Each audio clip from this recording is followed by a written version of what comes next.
E olha aqui a Ângela Ranati, que tem um canal maravilhoso aqui no YouTube chamado Ao Sol no Quintal, falou comigo que ia responder essa tag, me convidou para responder também. A tag se chama Histórias de Quintal. E a Ângela, ela é uma doçura aqui no YouTube. Vou deixar o link do canal dela aqui embaixo. Caso vocês tenham curiosidade de conhecer, ainda não conheçam, a Ângela, ela tem uma proposta de canal muito interativa com quem passa por lá, nas redes sociais dela.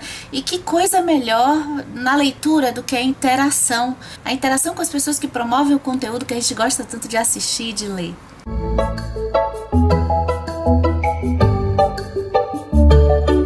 Observação número 1 é procurar ao máximo não repetir os livros que eu já falei em outras tags e listas aqui do canal Comparando Livros. Observação número 2, CCL está em obras, mas vai passar, vai dar tudo certo. Vamos às histórias. Item número 1, um livro triste. Duas historinhas de livros tristes. A primeira foi a primeira vez que eu li um livro e ao final dele eu chorei e eu estava no lugar público. Foi com esse livro aqui, que é A Garota que Eu Quero, do Marcos Zusak. Ele trata de uma jornada de amadurecimento. O protagonista, ele é um adolescente. Eu estava num café e aí no momento que eu estava terminando essa leitura, começo a chorar. A garçonete, que já me conhecia, porque eu frequento esse café bastante, ela me perguntou se eu estava bem. Eu disse que estava ótimo. E essas situações a gente não consegue esquecer. É um livro que eu recomendo, é uma história simples e tocante. E outra situação de livro triste aconteceu ao final de A Cor Púrpura, da Alice Walker. Eu estava aqui em casa, normalmente eu leio à noite, e estava chegando no final do livro. Essa autora termina uma história, uma jornada. A Alice Walker, ela realmente me fez chorar. E cada linha que eu lia, eu chorava, parava, porque eu não conseguia enxergar o que eu estava lendo. E foi o meu primeiro choro compulsivo com o livro. Não tem como esquecer isso aqui. Depois que eu terminei de ler, eu tentei, assim, eu estava perto de dormir. Ainda dava um tempinho antes de eu dormir, mas eu falei, poxa, como é que eu vou dormir desse jeito, nesse estado que eu tô, chorando muito pela beleza desse final aqui.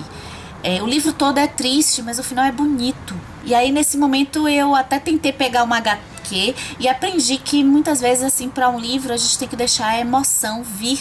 Item número 7, um livro que gosta de dar de presente. Eu tenho uma dica de vídeo aqui que eu fiz falando de livros para dar para todo mundo, que é um pouco... a gente conversa um pouco sobre essa coisa de dar o livro de presente. Eu estou sempre dando livro de presente. Não necessariamente são os livros preferidos da minha vida, mas são livros muito específicos, assim, são livros fáceis de gostar e livros específicos para o gosto de cada um.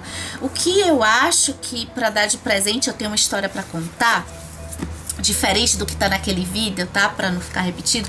Foi assim como eu era antes de você, da Jojo Moyes. Então o que aconteceu? Eu dei de presente, eu tinha falado bem. Essa minha amiga, ela ficou tão extasiada, gostou tanto da leitura que ela foi indicando. Esse meio que gerou uma rede. Assim como aconteceu com várias pessoas que eu indico esse livro, também acontece essa situação. A minha amiga voltou e disse assim, olha, eu já li. Eu li A Garota que Você Deixou para Trás, eu pensei que era o que vinha depois. Eu li A Última Carta de Amor, da mesma autora. Eu li O Depois de Você e eu fiquei para trás. Item número 9, um livro que sentiu dificuldade em terminar a leitura. Tem a historinha da minha frustração literária, que é Pedro Páramo, do Juan Rulfo, que foi um livro que foi difícil e ao terminar eu não entendi o livro. E aí tem outra história de livro difícil, que esse aí vai ter polêmica, porque é um livro e uma personalidade que todo mundo gosta, que é a bio da Frida. Foi difícil terminar essa biografia. Talvez porque eu não tenho hábito de ler biografias.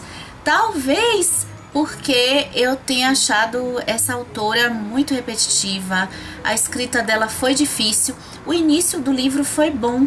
Aliás, o trabalho de pesquisa dela é muito bom, em termos de interpretação das obras da Frida, mas a história, eu acho que me frustrou muitos aspectos da Frida nesse livro. Depois, acho que da metade pro final, tinha dias que eu lia forçado, e isso não é legal. Por que eu lia forçado? Porque também o livro não é totalmente ruim, por favor, não deixem de ler A Bio da Frida por minha causa, não. É porque tem o aspecto na vida da Frida, tem algo que me moveu para eu avançar, na esperança de melhorar, na esperança de ver também o que se tem mesmo nesse talvez mito aí da Frida. E eu tinha uma ideia da Frida que meio que foi desconstruída por esse livro aqui. Isso também me dificultou para terminar. E tem também uma outra historinha de livro difícil para terminar, que é o A Insustentável Leveza do Ser, do Milan Kundera. Agora, esse foi diferente, porque esse livro ele foi difícil para eu terminar, mas ele foi uma leitura boa. Ele teve a questão dele é que eu acho que o aspecto do Milan Kundera querer sempre dizer coisas de uma forma talvez metafórica ou filosófica, me pegava de surpresa, me pegou de surpresa no início. Então eu não conseguia avançar muito na leitura, porque eu queria entender a coisa meio subliminar dessa história. E eu acho até que essa história seja uma história de releitura. O que acontece com essa leitura difícil aqui, que eu insisti, além dela ser assim uma sensação de difícil sob o ponto de vista do desafio, o que me agradou é que no final o livro meio que cresceu, sabe? Então é uma situação interessante de dificuldade de leitura. Então a gente tem meio que três, assim, a leitura difícil. Talvez aqui, o que eu aprendi nesses três difíceis que eu pensei aqui para responder a histórias de quintal, é que essa leitura difícil ela pode não ser necessariamente ruim. A leitura difícil ela pode aqui ser uma leitura maravilhosa, dar trabalho de ler, mas ser incrível. Ela pode frustrar, pode ser uma leitura difícil que dê uma certa frustração, a gente queira ir até o final e dê uma frustração, e pode ser uma leitura difícil que a gente não entenda, mas que a gente lê e não entende, depois na próxima leitura lê. O que eu concluo nisso é que a leitura difícil não necessariamente deve ser abandonada. Item número 5, o melhor autor que a escola lhe apresentou. Então, dos livros da escola, só teve um autor que eu li e gostei. Quem foi esse autor? Eu fico muito contente, é coincidência, assim, o meu conterrâneo Jorge Amado. Eu fico contente porque eu sou daqui, né, da Bahia, e ele representa muito a Bahia. Na época eu li o Capitães de Areia, eu li o Jubiabá também. Foram os dois livros. Teve também aquele da escolinha, o Ateneu. Mas Jorge Amado foi realmente uma leitura que eu curti fazer. Foi difícil, porque eu tinha dificuldade de me concentrar, mas eu curti. Então é um autor que sempre ficava na minha cabeça. Eu vou depois pegar um livro para ler por conta própria. Tem aqui o Gabriela, que eu ainda quero ler. Tem a Morte de Quincas, Berro d'Água aqui para representar. E o que eu li mais recentemente, que foi O Menino da Grapiúna. Item número 4, livro que marcou a adolescência.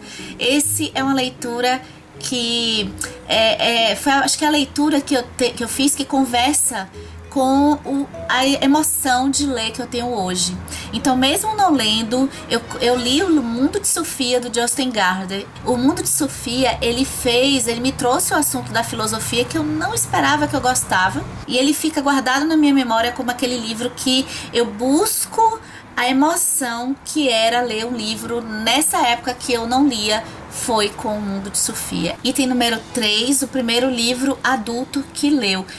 Muito fácil, porque eu não lia, então os livros estão bem marcados assim na minha cabeça. O primeiro livro adulto que eu li foi na época da faculdade. O livro foi o Melancia, da Marian Keyes.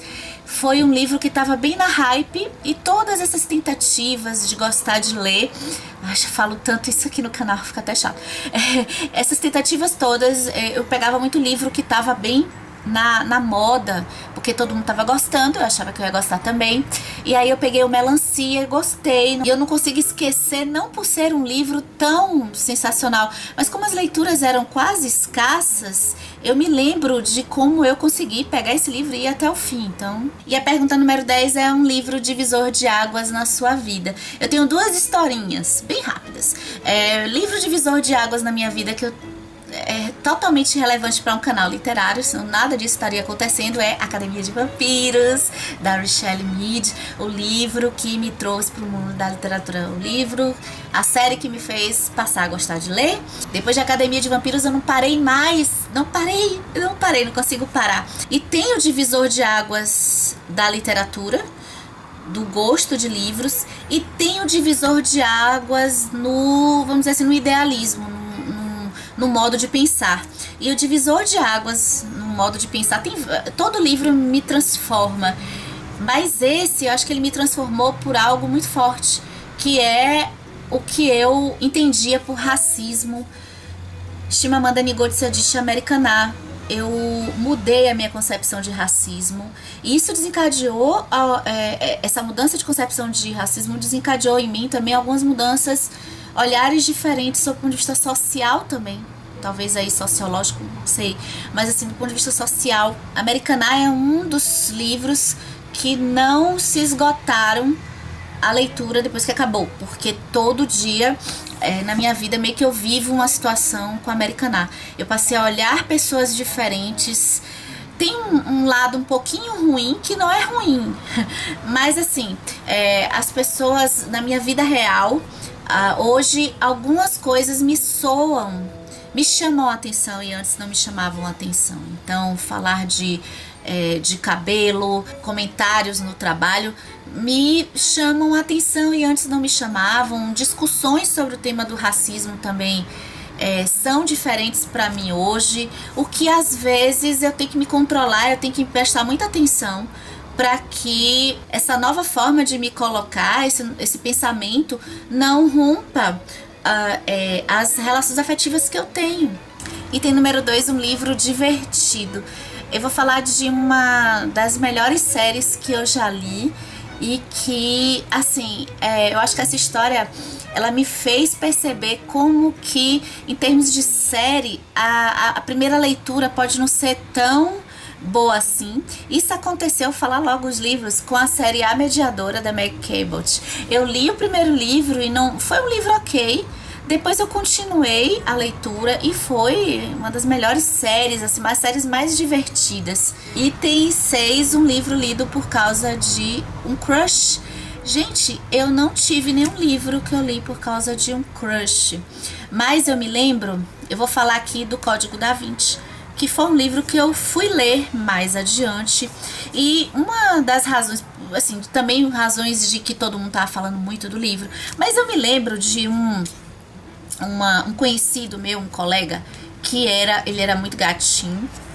E no final de semana, assim, de galera, numa praia, eu me lembro que ele sempre foi uma pessoa muito hiperativa, tipo eu sempre fui muito hiperativa. Eu nunca vi esta criatura sentada, lendo, fazendo qualquer coisa, sentada, quieta.